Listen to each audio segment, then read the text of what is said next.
اور جس میں حق و باطل کو واضح کرنے والی نشانیاں ہیں۔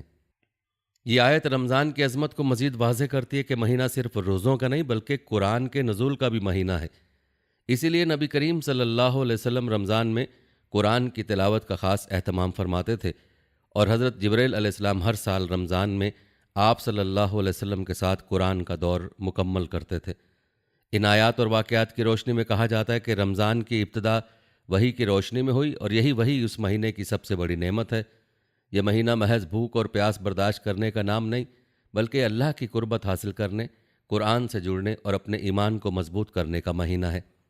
ہمیں اس بات کو سمجھنا چاہیے کہ رمضان کی اصل روح کیا ہے۔ یہ وہ وقت ہے جب اللہ تعالیٰ نے انسانیت کو قرآن کی شکل میں ایک رہنمائی دی، اور اس مہینے میں ہمیں چاہیے کہ ہم قرآن کو زیادہ سے زیادہ پڑھیں، سمجھیں اور اس پر عمل کریں، تاکہ رمضان کی برکتیں ہماری زندگیوں میں حقیقی معنوں میں شامل ہو سکیں۔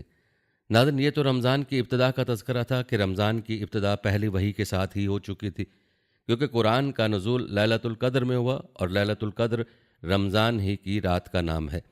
لیکن یاد رکھیں، رمضان کے روزے وحی کے ساتھ فرض نہیں ہوئے تھے بلکہ بعد میں فرض ہوئے۔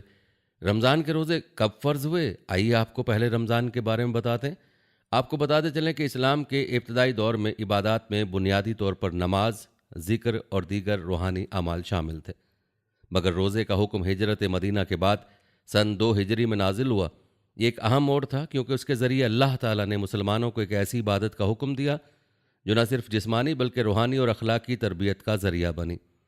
یاد رکھیں، اسلام میں ہر عبادت کے پیچھے ایک گہری حکمت پوشیدہ ہے، اور روزوں کا حکم بھی محض بھوک اور پیاس برداشت کرنے کے لیے نہیں دیا گیا، بلکہ اس کا بنیادی مقصد تقویٰ یعنی پرہیزگاری اور اللہ تعالیٰ کا قرب حاصل کرنا تھا۔ جیسا کہ اللہ تعالیٰ نے قرآن مجید میں روزوں کے فرض ہونے کے بارے میں ارشاد فرمایا، اے ایمان والو، تم پر روزے فرض کیے گئے ہیں جیسے تم سے پہلے لوگوں پر فرض کیے گئے تھے، تاکہ تم تقویٰ اختیار کرو۔ ناظرین، یہ آیت نہ صرف روزے کے فرض ہونے کی وضاحت کرتی ہے بلکہ اس میں یہ بھی بتایا گیا کہ روزہ کوئی نئی عبادت نہیں بلکہ پچھلی امتوں پر بھی لازم تھا۔ اس کا مقصد صرف فاقہ کشی نہیں بلکہ انسان کو تقویٰ، صبر اور روحانی پاکیزگی کی طرف لے جانا ہے۔ روایت بتاتی ہیں کہ جب یہ آیت نازل ہوئی اور روزے فرض ہوئے تو مسلمانوں نے اسے نہایت محبت اور فرما برداری کے ساتھ قبول کیا۔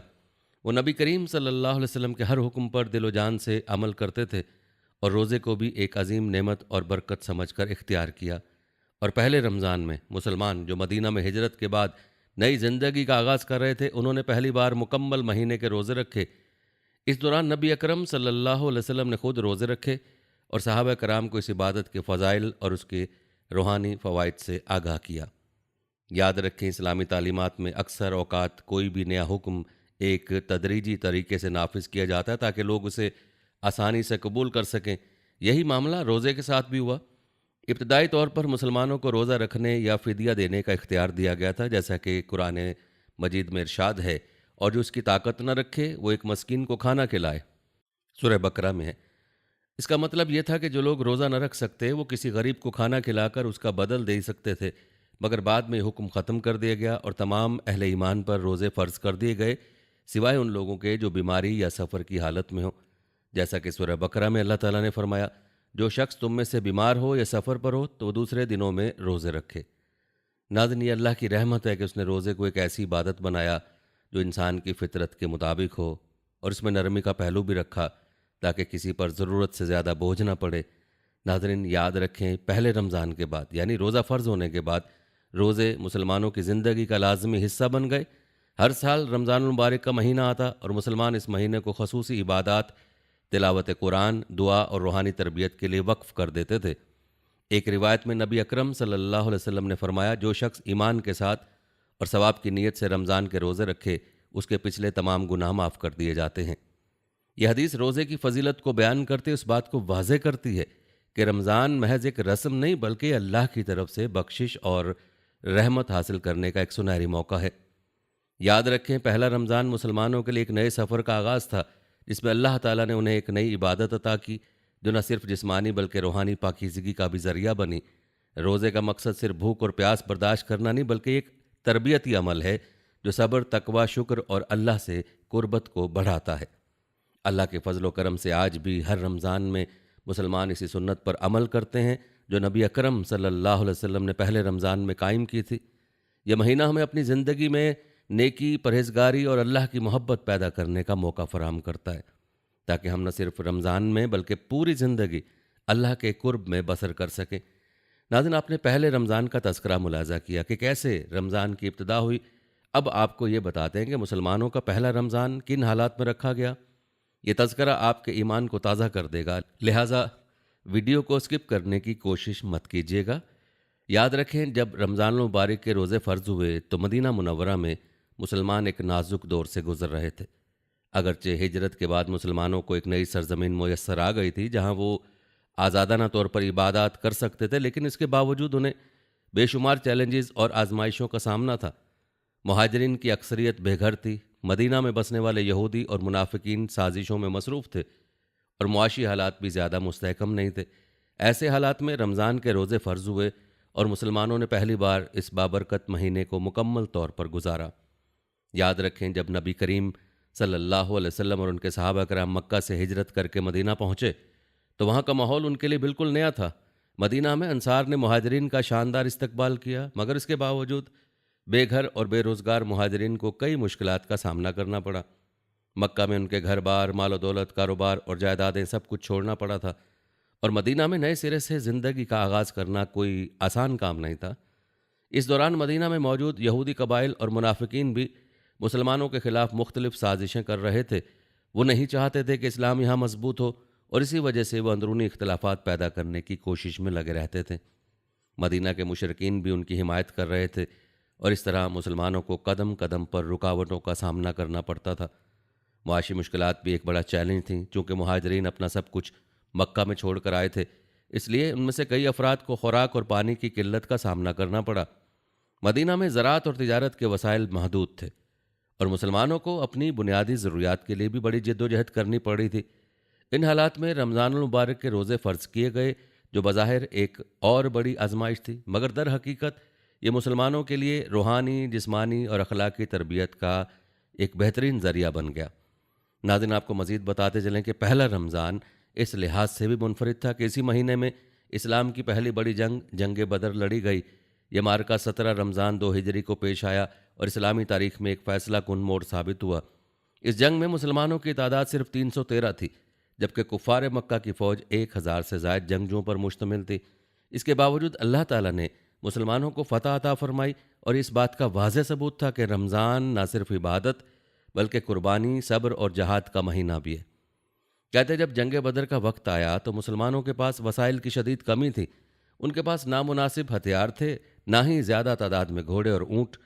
اس کے برعکس قریش کی فوج جدید اسلحے سے لیس تھی، ان کے پاس بھرپور ساز و سامان تھا، اور وہ ہر لحاظ سے زیادہ طاقتور نظر آ رہے تھے۔ مگر یاد رکھیں، ایمان کی طاقت کسی مادی چیز سے زیادہ ہوتی ہے، اور یہی چیز مسلمانوں کے کام آئی۔ یہ معرکہ پہلے رمضان کے دوران ہوا، اور کئی مسلمان روزے کی حالت میں تھے۔ اگرچہ اللہ تعالیٰ نے اجازت دی تھی کہ سفر اور جہاد کے دوران روزہ نہ رکھا جائے، لیکن بہت سے صحابہ کرام نے روزے کی حالت میں ہی میدان بدر میں شرکت کی۔ اس کا مقصد یہ تھا کہ وہ نہ صرف اللہ کے حکم پر عمل کریں بلکہ اپنی روحانی طاقت کو بھی مزید مضبوط کریں۔ نبی کریم صلی اللہ علیہ وسلم کی دعاؤں کی بدولت جنگ کے دوران اللہ تعالیٰ نے فرشتے نازل کیے جو مسلمانوں کی مدد کے لیے آئے۔ یوں کفار کو بدترین شکست ہوئی، ان کے بڑے بڑے سردار مارے گئے، اور مسلمانوں کو ایک زبردست فتح نصیب ہوئی۔ یاد رکھیں، اس جنگ نے مدینہ میں اسلامی ریاست کو مضبوط کیا اور مسلمانوں کو یہ یقین دلایا کہ اگر وہ صبر اور استقامت کا دامن تھامے رکھیں تو اللہ کی مدد ضرور شامل حال ہوگی۔ ناظرین، بات کی جائے پہلے رمضان کے روحانی اور عملی اثرات کی، تو پہلا رمضان مسلمانوں کے لیے ایک ایسا تجربہ تھا جس نے انہیں نہ صرف روحانی لحاظ سے بلکہ عملی زندگی میں بھی مضبوط بنایا۔ روزوں کا مقصد صرف بھوک اور پیاس کو برداشت کرنا نہیں تھا، بلکہ ایک تربیت تھی جس کے ذریعے مسلمان صبر، ضبط اور قربانی کا درس سیکھ رہے تھے۔ یہ مہینہ ان کے لیے ایک آزمائش تھا، مگر انہوں نے ثابت کیا کہ وہ اللہ کے ہر حکم پر عمل کرنے کے لیے تیار ہیں، چاہے حالات کتنے ہی سخت کیوں نہ ہوں۔ جنگ بدر کے بعد مسلمانوں میں ایک نیا جوش و ولولہ پیدا ہوا۔ انہیں یقین ہو گیا کہ اگر وہ اللہ کے راستے پر چلیں گے تو کامیابی ان کا مقدر بنے گی۔ رمضان المبارک کے روزوں نے ان میں نظم و ضبط، اتحاد اور قربانی کا جذبہ پیدا کیا، اور اس کے بعد اسلام کا پیغام مزید تیزی سے پھیلنے لگا۔ ناظرین، یہ پہلا رمضان اس لحاظ سے بھی اہم تھا کہ اس نے اسلامی معاشرے میں ایک نیا رواج متعارف کروایا، جہاں عبادات، صبر، قربانی اور جہاد سب کچھ ایک ساتھ شامل تھا۔ اس مہینے میں مسلمانوں نے اپنی روحانی اور جسمانی طاقت کو یکجا کیا اور اللہ کی رضا کے لیے ہر قربانی دینے کے لیے تیار ہو گئے۔ ناظرین، آپ نے ملاحظہ کیا کہ پہلا رمضان مسلمانوں کے لیے کڑا امتحان تھا، لیکن انہوں نے اس آزمائش میں کامیابی حاصل کی۔ روزے فرض ہونے کے بعد انہیں سخت حالات میں گزارنا پڑا، مگر انہوں نے نہ صرف اس فرض کو ادا کیا بلکہ رمضان کے دوران ہی جہاد میں بھی حصہ لیا اور فتح حاصل کی۔ اس بات کا ثبوت تھا کہ اسلام کا نظام عبادت اور زندگی ساتھ ساتھ چلتے ہیں، اور مسلمان کسی بھی حالت میں اپنے دینی فرائض کو ترک نہیں کرتے۔ یاد رکھیں، پہلا رمضان ہمیں یہ سکھاتا ہے کہ مشکلات اور آزمائشیں آتی ہیں، مگر اگر انسان اللہ پر بھروسہ رکھے، صبر کرے اور اپنی ذمہ داریوں کو پورا کرے تو کامیابی اس کا مقدر بن جاتی ہے۔ آج بھی رمضان المبارک کا مہینہ ہمیں صبر، ضبط، قربانی اور عبادت کی عملی مثال فراہم کرتا ہے، اور ہمیں نبی اکرم صلی اللہ علیہ وسلم اور ان کے صحابہ کرام کی پیروی کرنے کا موقع دیتا ہے۔ ناظرین، تاریخ گواہ ہے کہ جب پہلا رمضان آیا تو مسلمانوں نے انتہائی سادگی، خلوص اور عبادت کے جذبے کے ساتھ اس بابرکت مہینے کا آغاز کیا۔ چونکہ روزے پہلی بار فرض کیے گئے تھے، اس لیے مسلمانوں کے لیے یہ ایک نیا تجربہ تھا۔ تاہم چونکہ نبی کریم صلی اللہ علیہ وسلم خود ایک مکمل اور عملی نمونہ تھے، اس لیے صحابہ کرام نے انہی کی ہدایت کے مطابق روزے رکھنے شروع کیے۔ پہلے رمضان میں سحری اور افطاری کے لیے کسی مخصوص اہتمام یا دعوتوں کا رواج نہیں تھا۔ مسلمان جو بھی سادہ غذا میسر آتی، اسی سے روزہ رکھتے اور کھولتے تھے۔ کھجور، دودھ اور پانی افطار کے لیے سب سے عام غذائیں تھیں، کیونکہ یہی چیزیں نبی کریم صلی اللہ علیہ وسلم بھی استعمال فرمایا کرتے تھے۔ جو لوگ استطاعت رکھتے وہ جو، مکئی یا کسی اور قسم کی روٹی بھی کھاتے، مگر زیادہ تر افطار نہایت سادگی سے کیا جاتا تھا۔ ناظرین، آپ کو بتاتے چلیں کہ جب روزے فرض ہوئے تو ابتدائی طور پر ایک خاص قاعدہ مقرر کیا گیا تھا جو بعد میں تبدیل کر دیا گیا۔ روایت بتاتی ہیں کہ پہلے رمضان میں اگر کوئی شخص افطار کے بعد سو جاتا تو وہ دوبارہ کچھ نہیں کھا سکتا تھا، چاہے اسے بھوک یا پیاس لگتی۔ سحری کی اجازت نہ تھی، بلکہ افطار کے بعد نیند آنے پر اگلے دن تک کھانے پینے کی ممانعت تھی۔ یہ قاعدہ مسلمانوں کے لیے خاصا مشکل ثابت ہوا۔ بعض صحابہ کرام دن بھر کے روزے کے بعد تھکاوٹ کی وجہ سے افطار کے بعد جلدی سو جاتے اور پھر صبح تک نہ کچھ کھا سکتے تھے اور نہ ہی پانی پی سکتے تھے، جس کی وجہ سے بعض اوقات جسمانی کمزوری محسوس ہونے لگتی تھی۔ اللہ تعالیٰ نے مسلمانوں کی حالت دیکھی اور پھر سورہ بقرہ میں ایک نیا حکم نازل فرمایا، جس میں سختی کو ختم کر دیا گیا، جیسا کہ ارشاد باری تعالیٰ ہے: روزے کی راتوں میں اپنی عورتوں کے پاس جانا تمہارے لیے حلال کیا گیا ہے، اور کھاؤ اور پیو یہاں تک کہ صبح کی سفید دھاگا سیاہ دھاگے سے نمایاں ہو جائے، پھر روزہ پورا کرو رات تک۔ اس آیت کے نزول کے بعد مسلمانوں کو اجازت مل گئی کہ وہ رات کے وقت سحری اور افطاری کے بعد کھا پی سکتے ہیں جب تک کہ فجر کی روشنی ظاہر نہ ہو۔ اس حکم نے روزے کو قدرے آسان کر دیا۔ اس کے بعد سحری اور افطاری کا ایک باقاعدہ طریقہ قائم ہوا جو آج تک جاری ہے۔ یاد رکھیں، پہلا رمضان صرف جسمانی آزمائش نہیں تھا بلکہ ایک روحانی تربیت بھی تھی۔ مسلمان دن بھر صرف بھوک اور پیاس برداشت نہیں کرتے تھے، بلکہ وہ اپنی آنکھ، زبان اور دل کو بھی ہر برائی سے محفوظ رکھتے اور زیادہ سے زیادہ عبادات میں مصروف رہتے تھے۔ ایک روایت میں نبی کریم صلی اللہ علیہ وسلم نے روزے کے مقصد کو واضح کرتے ہوئے فرمایا: روزہ صرف کھانے پینے سے رکنے کا نام نہیں، بلکہ روزہ لغو باتوں اور برے اعمال سے بھی رکنے کا نام ہے۔ چنانچہ پہلے رمضان میں مسلمان زیادہ سے زیادہ قرآن مجید کی تلاوت کرتے، نبی کریم صلی اللہ علیہ وسلم کی صحبت میں رہ کر دین کی تعلیم حاصل کرتے اور راتوں کو نوافل پڑھ کر اللہ سے مغفرت طلب کرتے تھے۔ اگرچہ اس وقت تراویح کی نماز کا باضابطہ طریقہ مقرر نہیں ہوا تھا، مگر صحابہ کرام رات کے وقت زیادہ عبادت کیا کرتے تھے۔ ناظرین، روایت یہ بتاتی ہیں کہ جب پہلا رمضان آیا تو نبی اکرم صلی اللہ علیہ وسلم اور صحابہ کرام نے اسے صرف روزے رکھنے تک محدود نہیں رکھا، بلکہ دن اور رات کو عبادات کے ذریعے گزارا، اور یہ درس دیا کہ رمضان کا مقصد صرف کھانے پینے سے رکنا نہیں، بلکہ روحانی پاکیزگی اور اللہ سے قربت حاصل کرنا ہے۔ یہی وجہ تھی کہ پہلے رمضان سے ہی عبادات کا خاص اہتمام کیا گیا، جس میں روزہ، دعا، ذکر، قرآن کی تلاوت اور نوافل شامل تھے۔ روایت کے مطابق پہلے رمضان میں نبی اکرم صلی اللہ علیہ وسلم رات کے وقت زیادہ عبادت کیا کرتے تھے۔ آپ صلی اللہ علیہ وسلم تہجد کی نماز میں طویل قیام فرماتے، قرآن کی تلاوت کرتے اور اللہ سے دعا مانگتے۔ اسی دوران رمضان میں قیام اللیل یعنی تراویح کی بنیاد بھی رکھی گئی۔ نبی کریم صلی اللہ علیہ وسلم نے پہلے رمضان میں چند راتوں میں صحابہ کرام کے ساتھ جماعت میں قیام فرمایا، اور جب صحابہ کی تعداد زیادہ ہونے لگی تو آپ صلی اللہ علیہ وسلم نے اس خوف سے کہ کہیں یہ نماز فرض نہ کر دی جائے، تراویح کو باقاعدہ جماعت کی صورت میں قائم نہیں کیا۔ بعد میں حضرت عمر فاروق رضی اللہ تعالیٰ عنہ کے دور میں اسے باقاعدہ منظم کیا گیا اور 20 رکعت تراوی کو ایک مستقل عبادت کی شکل دے دی گئی۔ اسی طرح پہلے رمضان میں قرآن کی تلاوت کو خاص اہمیت دی گئی تھی، چونکہ اسی مہینے میں قرآن کا نزول ہوا تھا۔ اس لیے نبی اکرم صلی اللہ علیہ وسلم اور صحابہ کرام دن بھر روزہ رکھنے کے ساتھ ساتھ زیادہ سے زیادہ قرآن کی تلاوت کرتے اور اللہ کی حضور دعا کرتے۔ ناظرین، یہی وہ روایت تھیں جنہوں نے رمضان کو محض روزے کا مہینہ نہیں بلکہ روحانی تربیت، ذکر و عبادت اور اللہ کے قربت کا مہینہ بنا دیا، جو آج تک امت مسلمہ میں جاری و ساری ہے۔ ناظرین، یاد رکھیں، پہلا رمضان مسلمانوں کے لیے ایک نیا تجربہ تھا۔ روزہ رکھنے کا حکم تو آ چکا تھا، لیکن اس کی تفصیلات اور عملی شکل وقت کے ساتھ واضح ہوئی۔ جیسے جیسے اسلامی معاشرہ ترقی کرتا گیا، رمضان کے معمولات، عبادات اور اس کے ساتھ منسلک روحانی پہلو بھی زیادہ منظم ہوتے گئے۔ نبی اکرم صلی اللہ علیہ وسلم اور خلفائے راشدین کے ادوار میں رمضان کی عبادات کو ایک ترتیب دی گئی، اور یہ مہینہ نہ صرف ایک روحانی تربیت کا ذریعہ بنا بلکہ اس میں معاشرتی فلاح و بہبود کے کئی نئے پہلو بھی شامل کیے گئے۔ مثال کے طور پر تراویح کی نماز کی بات کی جائے تو پہلے رمضان میں نبی اکرم صلی اللہ علیہ وسلم نے صحابہ کرام کے ساتھ چند راتوں میں باجماعت قیام فرمایا، مگر بعد میں اس خدشے کے پیش نظر کہ کہیں یہ نماز فرض نہ کر دی جائے، آپ صلی اللہ علیہ وسلم نے باقاعدہ جماعت کا سلسلہ روک دیا۔ لیکن حضرت عمر فاروق رضی اللہ تعالیٰ عنہ کے دور میں جب اسلام پھیل چکا تھا اور مسلمان زیادہ ہو چکے تھے تو انہوں نے تراویح کی نماز کو جماعت کی صورت میں منظم کر دیا۔ اس وقت سے لے کر آج تک رمضان کی راتوں میں تراویح کی نماز ایک مستقل عبادت کے طور پر جاری ہے، جس میں قرآن پاک کا مکمل ختم کیا جاتا ہے۔ اس کے علاوہ ابتدائی طور پر مسلمان روزہ انتہائی سادگی سے افطار کرتے تھے۔ کھجور، پانی یا دودھ عام طور پر افطار کے لیے استعمال کیے جاتے۔